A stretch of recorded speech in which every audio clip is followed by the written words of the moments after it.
আর দায়ুসু লা ইয়াদখুলুল জান্নাত, দায়ুস জান্নাতে প্রবেশ করবে না, ওহির বিধান।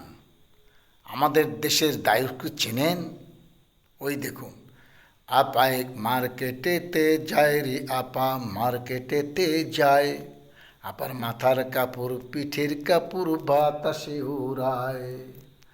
আল কুরআনের হুকুম আপায় আর তো মানে না, আল কুরআনের হুকুম আপায় আর তো মানে না, অফিসারের হুকুম আপায় মানতে ছাড়ে না, আপার লজ্জা শরম নাই, আপা চাকরি করে তাই, মাথার কাপড় পিঠের কাপড় বাতাসে ওড়ায়।